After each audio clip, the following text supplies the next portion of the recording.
Kenapa Jakarta mesti pindah? Ibu kota Indonesia tuh mesti pindah. Ini Joe Biden yang nggak ada urusannya sama kita gitu ya. Dia bilang bahwa ibu kota Jakarta tuh harus pindah tuh kenapa? Karena Jakarta tuh mau tenggelam tahun 2050 loh. Kan ada kepentingan apa dia gitu kan?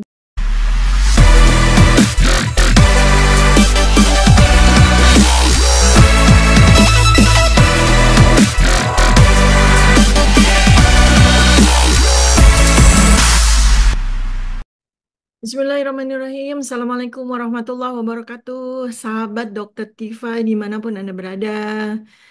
Jumpa lagi dengan saya di channel yang membuat kita sama-sama belajar untuk menjadi manusia yang cerdas, cerdas iman, cerdas akal, cerdas ilmu ya teman-teman semuanya ya, sahabatku semuanya. Hari ini saya akan membahas tentang gini loh, sebuah isu yang saya tuh dari dulu tuh nggak pernah setuju, nggak pernah percaya, yaitu isu global climate change yang bikin Jakarta tenggelam tahun 2050.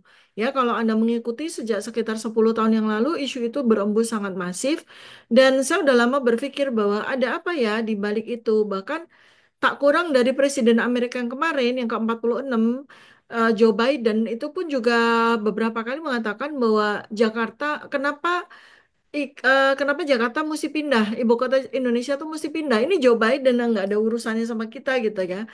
Dia bilang bahwa kenapa Jakarta mesti pindah menjadi ibu kota.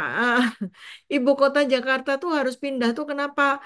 Karena Jakarta tuh mau tenggelam tahun 2050 loh. Kan ada kepentingan apa dia gitu kan?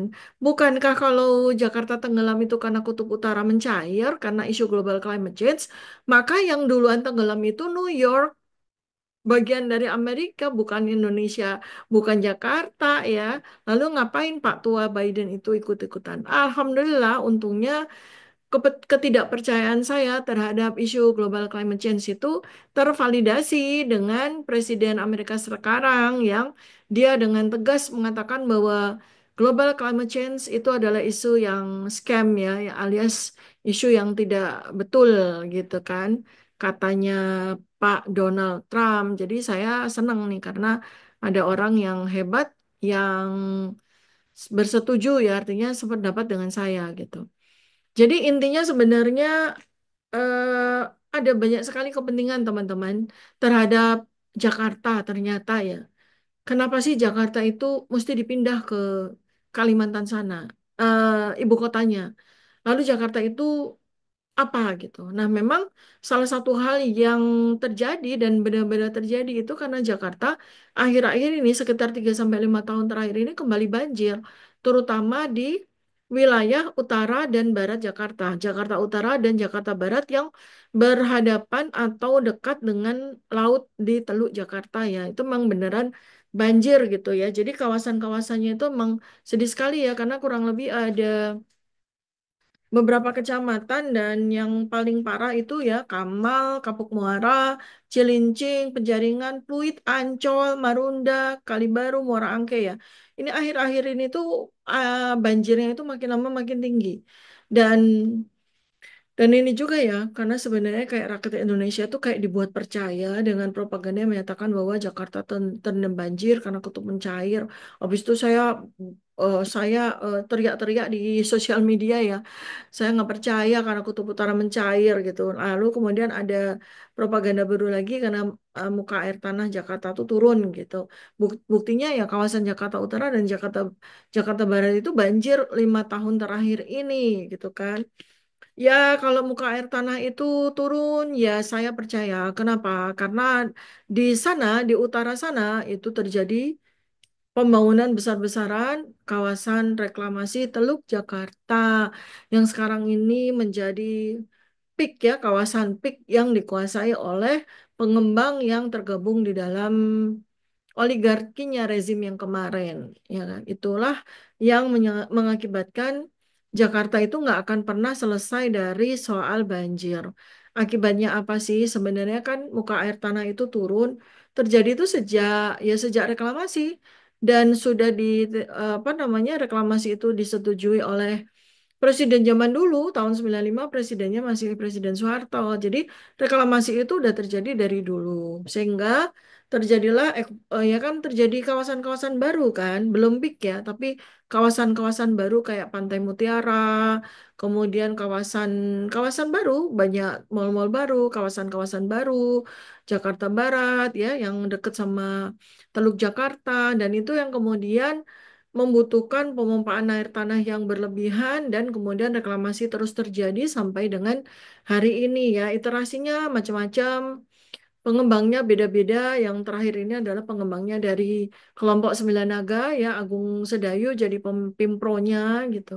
Nah, dan artinya kita jadi tahu sekarang bahwa banjir Jakarta itu bukan terjadi karena sebuah natural disaster, sebuah bencana alam, tapi man-made disaster ya, bencana yang disebabkan oleh manusia. Jadi ya itu yang terjadi karena reklamasi itu yang menghalangi aliran sungai dari 13 sungai dari Jakarta yang membawa membawa aliran kalau hujan tuh dari Bogor, dari Depok, dari Sentul, dari Ciputat itu ya, yang mereka dari dataran tinggi ke Jakarta dan harusnya kan turun gitu ya sampai ke laut di Teluk Jakarta.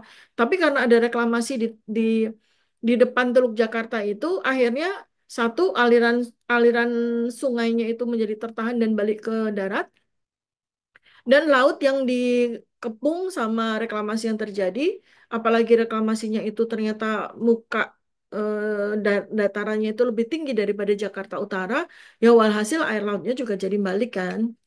Kan seperti itu tuh kejadiannya dan semakin masif dalam 10 tahun terakhir sejak 2014 ya, karena reklamasi begitu sangat masif yang tadinya rencananya itu dari tahun 95 itu 17 pulau A, B, C, D, E, F, G sampai Q. Kemudian sekarang berkembang ya, nggak cuman 5 ribuan hektar, bahkan rencananya konsorsium pengembang yang sekarang ini menguasai Teluk Jakarta itu, yang namanya PIK itu, bahkan sudah rencana mau meluaskan reklamasinya hingga 35 ribu hektar. Sekarang aja baru 5 ribu, 6 ribu, baru 6 ribu hektar aja banjirnya udah kayak begini. Gimana kalau 35 ribu hektar? Ya jelas seperti kata banyak pihak ya bahwa Jakarta banjir itu sampai ke Monas pun bisa banjir. Iya, kalau reklamasi yang 35 ribu hektar itu benar-benar terjadi. Artinya Jakarta itu benar-benar jadi mangkok kan? Yang tadinya itu dia itu daratan yang menerus rendah itu sampai ke utara, sekarang kan jadi mangkok karena yang utara ada reklamasi dan muka air tanah di reklamasi itu jauh lebih tinggi daripada muka air tanah yang ada di daratan alamiah yang ada di Jakarta Utara, yang kan kayak gitu ya. Terus kemudian juga aliran sungainya kan jadi panjang karena pulau buatan itu, kebayang nggak sih kalau 35 ribu ya. Belum lagi apa yang terjadi pada kawasan utara Jakarta di mana hunian hunian dari penduduk di sana itu sangat padat, ya densitas penduduknya sangat padat. Kebanyakan mereka itu sebagian adalah desa-desa nelayan yang udah ratusan tahun kali ya mereka ada di sana, bertempat tinggal di sana. Lalu sebagian adalah karena Jakarta Utara, Jakarta Barat itu kan menjadi kawasan pabrik ya, di mana pabrik kan memang rata-rata didirikan di pantai itu supaya limbahnya itu bisa tercuci sama air laut gitu. Tapi karena kemudian air laut yang isinya limbah itu balik lagi ya, bisa dibayangkan ya. Masya Allah, kasihan banget penduduk di daerah utara pesisir Jakarta itu ya, karena mereka jadi kubangan air lembah yang tidak tercuci dengan baik oleh air laut itu balik lagi ke kawasan tempat di mana mereka tinggal. Kebayang sekali gimana beracunnya sumur-sumur dan air yang mereka konsumsi ya. Saya khawatir banget dengan kondisi kesehatan masyarakat di pesisir utara Jakarta saat ini kalau nggak segera dibantu sama pemerintah. Ya, jadi itu tuh teman-teman ya yang saya pikirkan karena tampak-tampaknya ya karena ini kan sekarang begitu banyak demo, begitu banyak rakyat udah mulai berani speak up, aktivis-aktivis udah mengawal di sana, ikut bantu cabut pagar laut, tapi kan pembangunan tetap jalan. Pembangunan tetap jalan, bahkan sekarang bukan cuma PIK 2, udah ke PIK 3. Sekali lagi karena mereka itu sampai ke PIK 11 gitu. Nah, makanya yang saya pikirkan itu gimana nih keselamatan, kesehatan ya dari masyarakat yang tinggal di utara di pesisir Jakarta tersebut. Kasihan sekali mereka, karena mereka itu udah kadung tinggal di sebuah kawasan yang sangat poisonous ya, sangat beracun, karena mereka itu tinggal di kawasan industri. Kemudian mereka itu nelayan yang penghidupannya itu sebagian besar dari laut. Lalu mereka sekarang lautnya itu direklamasi, sehingga mereka satu tuh terkubangi itu salah ya. Jadi mereka itu berada dalam kubangan limbah yang nggak bisa terbuang dengan sempurna ke laut, dan mereka sekarang sebagian juga kehilangan mata pencaharian mereka sebagai nelayan. Sedih sekali kan ya. Dan ini benar-benar yang nggak ada, nggak ada, nggak akan ada sebuah perubahan rencana tuh nggak akan ada. Ya, jadi pembangunan reklamasi itu akan jalan terus karena banyak sekali pihak yang punya kepentingan dan sudah menanamkan investasinya di sana. Dan itu nggak cuma kepentingan Sembilan Naga. Sembilan Naga itu broker aja kalau menurut saya ya. Dan kepentingan-kepentingannya itu sudah multinasional. Ingat yang tadi saya sampaikan ya, bahwa Presiden Joe Biden itu, Presiden lama Amerika aja bilang, Jakarta tuh mau tenggelam loh tahun 2050. Artinya apa? Amerika juga punya kepentingan. Artinya kroni-kroninya atau sekutunya Amerika juga pasti sudah punya kepentingan dan sudah menanamkan kepentingannya di reklamasi Jakarta ini gitu ya. Jadi bukan cuma kepentingan Cina, bukan cuma kepentingan satu pihak aja, tapi ini kayaknya udah kepentingan multinasional deh. Ya, karena saya kan secara rutin tuh berkunjung ya ke PIK karena saya mau lihat siapa-siapa aja sih yang punya kepentingan gitu.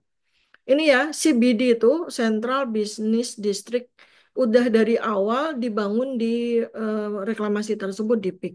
Siapa tuh yang bangun? Itu konsorsium dari Eropa yang diketuai oleh Belanda. Artinya Belanda dan Eropa punya kepentingan terhadap PIK ini ya, terhadap kawasan reklamasi Teluk Jakarta ini. Artinya semua pihak juga punya kepentingan dan kalau saya tuh lebih kepada bagaimana nasib, bagaimana apa yang bisa kita lakukan untuk penduduk Jakarta Utara ini, apa yang bisa kita lakukan, advokasi-advokasi apa yang bisa kita lakukan, dan bagaimana kita paksa pemerintah untuk memikirkan betul penduduk di Jakarta Utara ini gitu. Kalau seandainya mereka dalam masa-masa reklamasi yang pasti butuh waktu bertahun-tahun ya, nggak cuma setahun dua tahun, pasti puluhan tahun mereka itu bisa survive, mereka bisa selamat, mereka masih bisa tetap sehat. Ya nggak mungkin banget kalau keadaannya ini terjadi dan mereka dibiarkan begitu aja. Takutnya tuh benar-benar terjadi genosida di sana loh. Ya, jadi ini yang buat saya itu jauh jauh lebih penting dibandingkan. Ya, saya nggak menafikan usaha dari para aktivis ya untuk berusaha untuk menghentikan pembangunan ini ya. Walaupun kalau saya sekarang itu yang lebih urgent, yang lebih emergency itu adalah bagaimana kita bisa mengawal kehidupan rakyat di pantai utara Jakarta supaya mereka survive, supaya mereka tetap punya kehidupan, bagaimana mereka tetap sehat, bagaimana mereka tidak terus-menerus menjadi korban. Itu yang saya ingin lakukan dan saya betul-betul berharap banyak pihak juga memiliki pemikiran yang sama dengan saya. Ya, teman-teman, jadi ini sedikit pencerahan mudah-mudahan membuka ruang hati kita, membuka ruang pikir kita untuk memikirkan bagaimana peristiwa reklamasi Teluk Jakarta ini membawa tidak membawa korban yang terlalu banyak, terutama pada masyarakat Jakarta secara luas dan masyarakat pesisir Jakarta. Terima kasih banyak atas perhatian Anda. Sampai jumpa lagi dalam video berikutnya. Assalamualaikum warahmatullahi wabarakatuh. Salam kebenaran.